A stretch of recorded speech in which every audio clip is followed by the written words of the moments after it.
Doctor صاحب یہ میرے کچھ ابھی ہم نے بات کی ہے سوسائٹی اور ذاتی لیول پہ ہم نے بات کی ہے کہ عدل و انصاف کے اوپر، لیکن ایک کنٹری لیول پہ یا چلیں ورلڈ لیول پہ ہم دیکھیں تو جو ڈیسیزنس لیے جاتے ہیں وہ طاقت اور آپسی تعلقات کی بیسس پہ ہوتے ہیں، تو اس کو آپ کیسے دیکھتے ہیں؟ ایسا ہے کہ سیاسی علم پولیٹیکل سائنس جو ہے اسے ہم کہتے ہیں کہ یہ بیلنس آف پاور کا علم ہے پورا کا پورا. یہ پاور شیئرنگ ہے، کن اداروں میں شیئر کی جائے گی، لیکن یہ شیئرنگ جو ہوگی اس کی بنیاد کیا ہوگی؟ ملکی مفاد، ذاتی مفاد، علاقائی مفاد، یا اللہ تعالی کے بتائے ہوئے اصولوں کی پیروی؟ اسلام یہ چاہتا ہے کہ آپ کا معاملہ دشمن سے یا دوست سے ہو، ان سب کے معاملے میں آپ عدل کو اختیار کریں. قرآن پاک یہ کہتا ہے کہ تمہیں اپنے دشمنوں کی دشمنی اس بات پہ آمادہ نہ کر دے کہ ان کے ساتھ عدل نہ کرو. اعدلوا هو اقرب للتقوى، یہ کہنے کے بعد یہ کہتا ہے کہ عدل کرو تقوی سے قریب تر، جس کا مطلب یہ ہے کہ اگر ایک نیبرنگ کنٹری ہے اور وہ آپ کا پانی بند کر دیتی ہے، کم کر دیتی ہے، تو کیا آپ اس کے نتیجے میں اس پہ چڑھائی کر دیں، یا آپ اس کو ریزالو کریں ان ذرائع سے جو پیسفل ہیں؟ جب وہ ایگزاسٹ ہو جائیں، گلوبل دباؤ ڈالیں، وہ ایگزاسٹ ہو جائے، پھر آخر کار آپ اس مقام پہ آئیں جہاں پر کہ اپنا حق جنگ سے حاصل کرتے ہیں، لیکن حق آپ کو ملنا چاہیے. حدیث میں آتا ہے کہ اگر آپ برائی کو دیکھتے ہیں تو اس کو آپ ہاتھ سے مٹائیے، نہیں کر سکتے آپ زبان کھولیے اس کے خلاف، نہیں کر سکتے کم از کم دل میں برا سمجھیے. تو اگر گلوبل لیول پہ کوئی استحصال کر رہا ہے، economic, political, social, cultural, educational استحصال، جس کا مطلب یہ ہے کہ آپ کی اکانومی جو ہم کہتے ہیں ویسے ہو، آپ کی تعلیم جو ہم کہتے ہیں ویسی ہو، یہ گلوبل کولونائزیشن ہے، یہ نو سامراجیت ہے گلوبل جو کی جا رہی ہے آج. اس کا جواب یہ ہوگا کہ آپ بجائے ان کے محکوم بننے کے، آپ اپنے اصولوں پر اسلام کی مفاد کو سامنے رکھتے ہوئے عوام کے مفاد کو دیکھتے پالیسی وضع کریں اور اس کے دباؤ میں نہ آئیں. اور ایسے ہی آپ ان افراد کو یکجا کریں جو آپ ایسی فکر رکھتے ہوں، تاکہ آپ ایک دوسرا پول بن سکیں، جو ایک دوسرا پول دباؤ ڈال سکے ان اقوام کے اوپر جو اس وقت یونیپولرزم کی وجہ سے استحصال کر رہی ہیں. جو بات آپ نے کہی تھی بڑی وہ صحیح ہے کہ بعض اقوام ایسی ہیں جو سمجھتی ہیں ہم طاقتور ہیں، ہم سب سے بڑی قوم ہے دنیا کی ہے، جو چاہے کر لیں.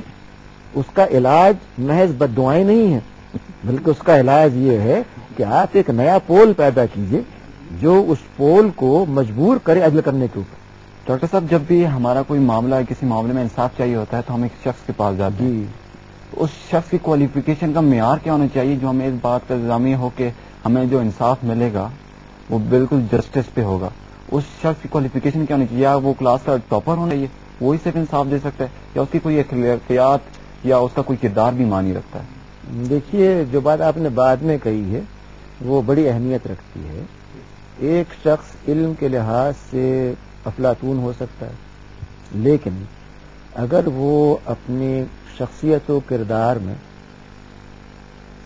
دھوکے باز ہو، ملمہ ساز ہو کہ وہ نظر کچھ آتا ہے اندر سے کچھ اور ہو، تو اس کا علم کوئی فائدہ نہیں پہنچا سکتا، نہ صحیح فیصلہ کر سکتا. صحیح انصاف اور فیصلہ وہی کرے گا جس کے اندر کردار کی مضبوطی ہو.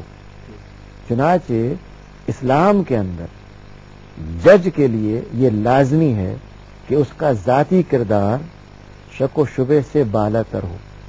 اس کے لیے لازمی ہے کہ اس نے کسی کے ساتھ ناانصافی نہ کی ہو، جس کا مطلب قانونی معنی میں نہیں ہے بلکہ اس معنی میں کہ اس کا پڑوسی ہے اور وہ اپنے گھر کے اندر ریڈیو لگاتا ہے اتنی تیز آواز سے کہ پڑوسی پریشان ہے. یہ ناانصافی ہے پڑوسی کے ساتھ.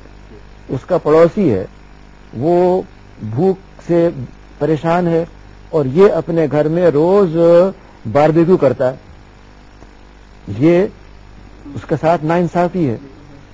وہ اپنے گھر کے اندر روز بلاتا ہے مہمانوں کو اور ہر دسترخوان کے اوپر 10 کھانے لگے ہوتے ہیں، جبکہ اس کا اپنا جو خانسامہ ہے، کک جو ہے، اس کو صرف ڈال دیتا ہے. اگر یہ کر رہا ہے تو وہ مستحق نہیں ہے عدل کرنے کا. جج جو بھی ہوگا، قاضی جو بھی اسلام کے اندر ہوگا، اس کی بنیاد یہ ہے کہ اس کے اندر نہ صرف علم ہو بلکہ اس کے اندر یہ صلاحیت ہو کہ وہ انصاف کر سکتا ہو عملاً. تو ہم چونکہ یہ دیکھتے ہیں کہ جس نے کسی نے لا کی ڈگری لے لی، چند سال اس نے پریکٹس کر لی، پھر وہ ایک ذہین وکیل ہے، اس کو منتخب کر لیا، ٹرین کر دیا، 8-9 مہینے اکیڈمی میں رکھ کر کے اب وہ بن گیا ایک مجسٹریٹ، اور پھر وہ بن گیا آگے چل کے کچھ اور. تو بنیاد ہمارے پاس وہ نہیں ہے، اس بنا پہ انصاف نہیں ملتا. اگر آپ افراد کی تربیت کریں، ان کے کردار کو مضبوط بنائیں، تو پھر آپ کو عدل ہی ملے گا. اچھا ڈاکٹر صاحب، اسلام میں ہر معاملے کو بڑے اچھے طریقے سے ایکسپلین کیا گیا ہے، تو لازمی طور میں اس میں اقلیتوں کا، اسلام نے اپنے نظام عدل میں اقلیتوں کا بھی بڑے اچھے طریقے سے خیال رکھا ہوگا. اس کے بارے میں کیا حکم دیا گیا؟ دیکھیے، ایسا ہے کہ قرآن کریم میں جہاں ذکر ہے مسلمانوں کے بارے میں کہ وہ کیسے ہوں اور کس طرح ان کا رویہ ہو، وہاں پر اللہ تعالیٰ نے کچھ افراد کا ذمہ لیا ہے.